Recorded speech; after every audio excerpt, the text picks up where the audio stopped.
New questions after President Trump's dinner this week with more than 200 investors who bought huge sums worth of his meme coin.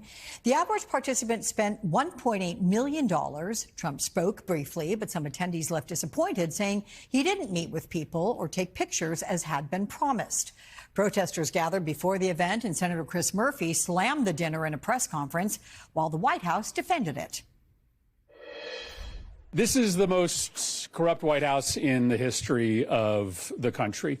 Just because the corruption is playing out in public where everybody can see it doesn't mean that it isn't rampant, rapacious corruption. The president is attending it in his personal time. It is not a White House dinner. It's not taking place here at the White House. You mentioned this is not a White House dinner, but the president is always the president, and the Trump family is making money off of this. So can you just explain, how is this not the president using the office to enrich himself? All of the president's assets are in a blind trust, which is managed by his children.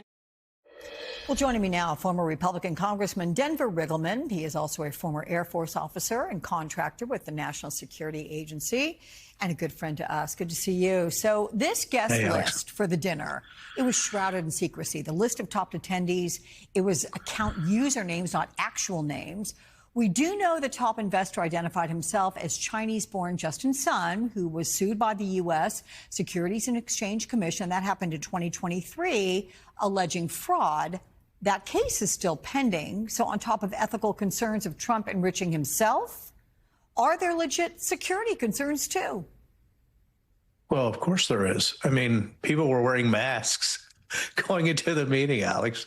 I mean, it's just incredible, right, that the corruption does play out on this grand scale. But, you know, what bothers me, I hear, you have senators and congressional representatives talking about how corrupt it is. But I don't think a lot of the American people don't think it really affects them. So I don't think they really care.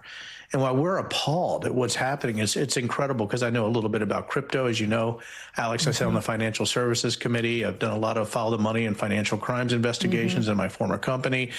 I find it incredible that you could have foreign nationals that are utilizing Trump as a gateway to the U.S. system to mine citizens. And I'm sort of using that as a pun, as you know, with Bitcoin mining, but to mine citizens, right? It's just incredible to me. Of course, there are security concerns, but I think the bigger concern is that we have corruption that's so blatant that the very countries that he used to castigate, castigate is, it whole countries, right? I mean, what are we? I mean, everybody who looks around on the globe now, I think from Eastern Europe to Africa to South America to Western Europe, everybody's saying, well, my goodness, U.S. is just a pay-to-play massive economy, maybe the largest banana republic to ever exist on the planet. And I'm wondering if we should start Caligula coin, because when you're talking about the corruption and the grossness that's going on in America, I think maybe I'll start that, Alex. I'll start Caligula coin to see if I can make a little bit of money, on this crypto scam we got going on here. Okay, my friend, let me know how that goes. So meantime, we have the Trump administration reportedly considering suspending habeas corpus for some migrants. Of course, the key legal principle in our Constitution preventing people from being unlawfully detained.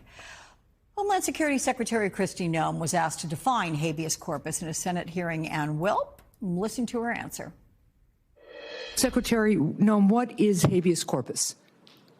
Well, habeas corpus is a constitutional right that the president has to be able to remove people from this country and suspend their right let me stop you, ma'am. Habeas corpus, excuse me, that's incorrect. Do you know what section of the Constitution the suspension clause of habeas corpus is in? I do not.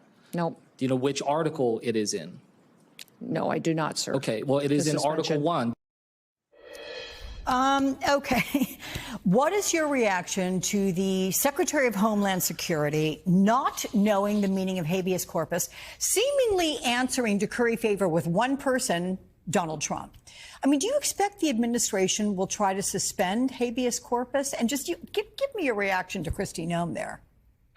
That's a lot to wrap, Alex. I can't imagine.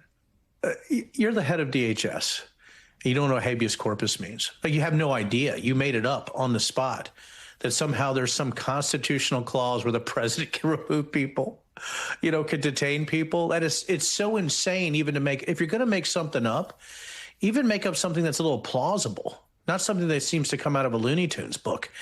And when you're talking about, Kristi Noem as that secretary and what's going on in America right now, are we going to suspend habeas corpus? I think what you're seeing, I do believe if they keep trying to define, this immigration disaster, as they call it, as an invasion, they might.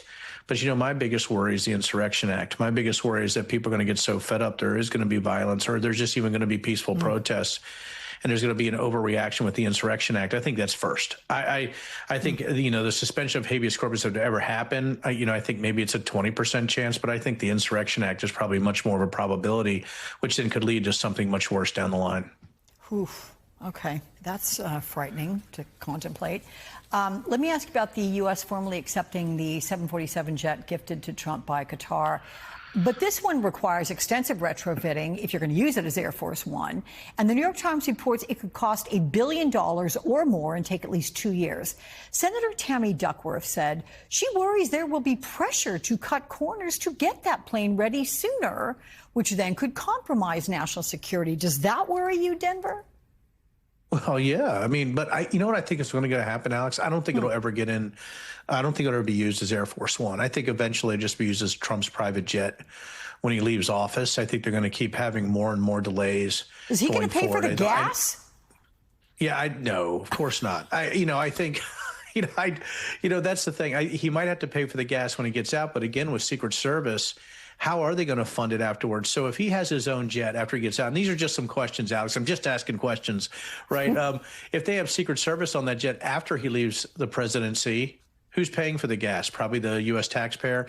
Listen, everything we've talked about, Alex, leads to one word, and that's corruption. If you think about everything we've talked about, it's corruption. Accepting a $400 million jet from Qatar, crypto bros and gals going to a gala, right? Because they gave 1.8 million piece average and they were mad he didn't shake hands with them. That's because he didn't give enough. You got to give over 5 million, Alex. Come on. Everybody knows that if you're going to get a handshake from Trump. And you're talking about the suspension of habeas corpus and lying, and having idiots and like Kristi Noem, right? That's up there trying to say these type of things. Everything that we've talked about in your show today, and even the guest before, is about corruption. It's about graft. It's about mining the American public. It's about using his office to enrich himself and his family. That's what we're facing right now. I can't believe we're here when we have such an economy, such a strong basis of being a global leader. And instead we're led by a wannabe strongman who thinks that Kim Jong-un and Putin are people he should emulate. And he's using his office just like they do to launder and push money for himself with these types of individuals. Imagine a sitting president having a dinner with people who investing Trump crypto coin. It's so amazingly brazen and hidden in the wide open. I'm afraid enough of the American people don't care about it where he's going to get away with it.